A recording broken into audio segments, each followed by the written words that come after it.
तो आज हम करेंगे एक्सरसाइज 4.3 का question number 3 using cofactors of elements of second row evaluate determinant. एक डिटर्मिनेंट दिया हुआ है जिसका हमें यूजिंग कोफैक्टर्स इसका वैल्यू निकालना है। ठीक है, तो सबसे पहले आप देखिए, जैसे कि हमें पता है ना कि डिटर्मिनेंट को कैसे निकाला जाता है यूजिंग कोफैक्टर्स।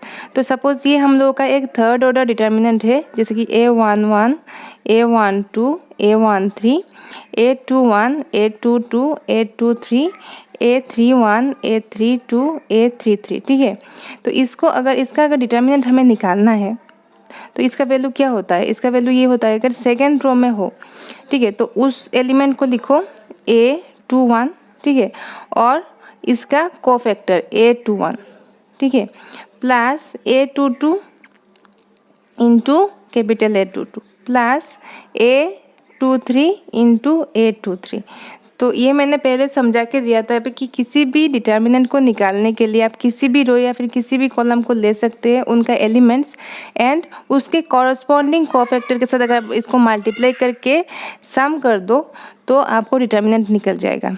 तो ये मैंने पहले आपको एक वीडियो में समझाया था, इंट्रोडक्शन वाले वीडियो में। अगर आपने नहीं देखा तो प्लीज़ प्लेलिस्ट में जाके वो वीडियो देख लीजिए।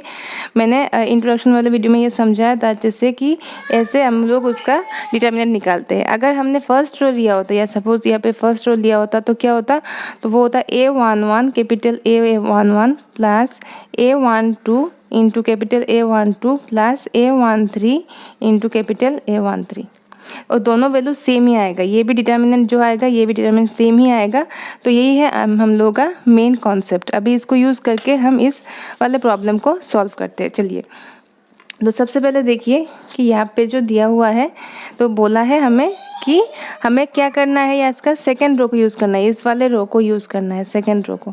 तो डिटर्मिनेंट का वैल्यू क्या होगा? सेकेंड वाले रो में क्या है इसका, ये 2 है, जिसका हमें सबसे पहले देखो इसको हम लिख लेते हैं, ठीक है, और इसका कॉरस्पॉन्डिंग कोफैक्टर।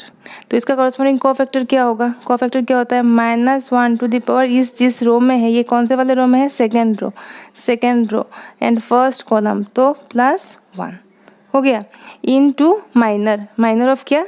2। इस वाले रो कॉलम और इस वाले रो को हटाओ, क्या रह जाता है? 3823। क्या रह जाता है? 3823 हो गया, प्लस इस वाले एलिमेंट को लिखो 0 इंटू, अब ये चीज़ देखो 0 इंटू कुछ भी करेंगे तो 0 ही आएगा ना। फिर भी मैं आपको समझाने के लिए यहाँ पे लिख देती हूँ। इसका कोफैक्टर क्या होगा? इसका -1 to the power second row तो 2 प्लस सेकेंड कॉलम तो 2 इंटू इस रो इस कॉलम को हटाओ 5813 हो गया, प्लस 1 के लिए क्या होगा? 1 इंटू -1 का पावर क्या होगा? यहाँ पे जो कोफैक्टर है इसके लिए second row third column, second row plus third column into इस वाले रो इस वाले कॉलम को हटाओ 5312 हो गया। तो इससे हम लोग इसको निकाल लेते हैं। चलिए, तो यहाँ पे 2 इंटू -1 का पावर क्या है? 2 + 1 दैट इज़ ऑड, तो ये -1 रह जाएगा। अभी देखो 3 इंटू 3 इज़ 9 -8 2 जा 16 हो गया, एकदम ईजी है। प्लस 0 के साथ कुछ भी मल्टीप्लाई करोगे तो आंसर 0 आ जाएगा, तो फिर 0 लिख देते हैं। प्लस -1 का पावर ऑड, तो -1 इंटू 5 2 जा 10 -3 1 जा 3 हो गया। This is equals to 2 -2 into 9 - 16 कितना होता है? -7, प्लस 0 तो लिखने का ज़रूरत नहीं है, plus -1 into 10 - 3 is 7। This is equals to -1 plus 14, यहाँ पे +- दिस इज इक्वल्स टू 7। तो हम लोग का डिटर्मिनेंट का वैल्यू कितना आया? ये 7 आ गया, ठीक है। अभी करेंगे क्वेश्चन नंबर 4। तो ये सेकंड वाला जो प्रॉब्लम है, मतलब question number 4, using cofactors of elements of third column. Third column क्या होता है? ये वाला कॉलम। इवैल्यूएट डिटर्मिनेंट ऑफ इसका वैल्यू निकालना है। तो इसको अगर मैं कंपेयर करूँ, हम लोग का जो जनरल का है determinant of third order A11, A12, A13, A21, A22, A23, A31, A32, A33, अगर मैंने इसके साथ कंपेयर किया तो हम लोग का कॉलम ये वाला कॉलम हो जाता है थर्ड कॉलम, है कि नहीं? ये वाला कॉलम है हम लोग का क्या है? Third column C3। तो इसको यूज़ करके हम इसका कोफैक्टर यूज़ करके हमें निकालना है डिटर्मिनेंट का वैल्यू। तो सबसे पहले देखो डिटर्मिनेंट का वैल्यू क्या होता है, ये थर्ड कॉलम का क्या है A13 इंटू कैपिटल A13 मतलब इस एलिमेंट का cofactor plus A23 into capital A23 plus A33 into capital A33, ये हो गया हम लोग का डिटर्मिनेंट का वैल्यू। अभी देखो A13 क्या है, A13 है YZ। अभी देखो कोफैक्टर का क्या होता है, कोफैक्टर होता है -1 to the power I plus J into MIJ, ये होता है हम लोग का कोफैक्टर, है कि नहीं। तो यहाँ पे देखो, यहाँ पे तो -1 टू द पावर क्या होगा, आई जे क्या है यहाँ पे 1 थी, तो 1 प्लस 3 इंटू MIJ मतलब डिटर्मिनेंट किसका, इस वाले एलिमेंट का, इस वाले एलिमेंट का डिटर्मिनेंट। तो इस रो और इस कॉलम को हटाओ, क्या रह जाएगा 1Y1Z, 1Y1Z हो गया, प्लस A23 है ये वाला ZX into -1 to the power 2 plus 3 into इस ZX को, इस वाले रो इस वाले कॉलम को हटाओ, इस वाले रो इस वाले कॉलम को हटाएंगे तो 1x1z plus xy into -1 to the power 3 plus 3 into यहाँ पे देखो इस वाले रो इस वाले कॉलम को हटाओ 1x1y हो गया। So this is the answer. तो अभी इसको हम लोग सिंप्लीफाई करेंगे तो आंसर आ जाएगा। तो अभी क्या हो गया यहाँ पे YZ, यहाँ पे देखो -1 का पावर क्या है 1 प्लस 3 इवन है, तो ये हो जाएगा +1, तो यहाँ पे लिखने का ज़रूरत नहीं है। यहाँ पे देखो 1 इंटू Z, तो Z minus 1 into Y is Y। यहाँ पे देखो -1 का पावर क्या आ गया, यहाँ पे हम लोग का ऑड आ गया, तो ये माइनस हो जाएगा -ZX इंटू देखो 1 into Z is Z minus 1 into X is X।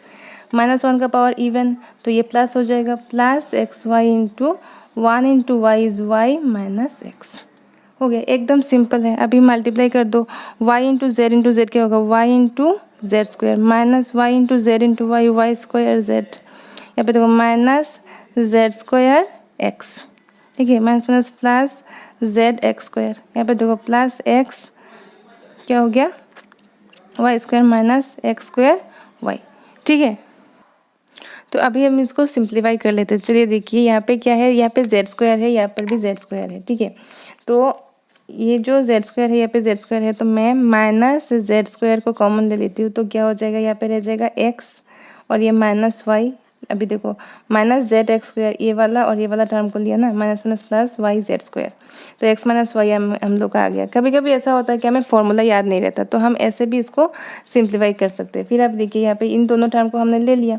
अभी यहाँ पे तो XY है ही, तो यहाँ पे X माइनस वाई आ जाएगा। अभी रह गया ये दोनों, इन दोनों में अगर हमने मैंने यहाँ पे Z स्क्वायर वाला टर्म लिया था ना, तो ये वाला टर्म होगा Z स्क्वायर लिया तो X माइनस वाई हो गया, यही वाला टर्म ले लिया। अभी इसको देखो और इसको अगर लेंगे तो क्या हो जाएगा, यहाँ पे दोनों क्या है प्लस Z अगर लिया मैंने तो X square minus Y square आ गया, ठीक है, X square minus Y square plus यहाँ पे देखो आप अगर प्लस नहीं, मैंने सपोज यहाँ पे माइनस XY कॉमन लिया तो ये जाएगा X माइनस वाई, देखो minus X square y minus plus X y square. तो यहाँ से हमें क्या मिला X माइनस वाई। अभी क्या रह जाएगा अंदर माइनस Z स्क्वायर, यहाँ पे क्या रह जाएगा plus Z into x plus y, क्योंकि हमने X माइनस वाई लिखा था, तो X minus y into x plus y हो जाएगा X square minus Y square, minus इसको X माइनस वाई ले लिया हमने कॉमन तो एक्स वाई रह जाएगा। अब यहाँ से आप देखो आप इतना तक भी रख सकते हो एग्जाम में, कोई प्रॉब्लम नहीं है, पर अगर आप सिंप्लीफाई करना चाहो, अगर आंसर के साथ मैच करना चाहो तो आप ये वाला टर्म भी करो, ठीक है। यहाँ पे देखो minus Z square plus ZX plus ZY minus XY हो गया।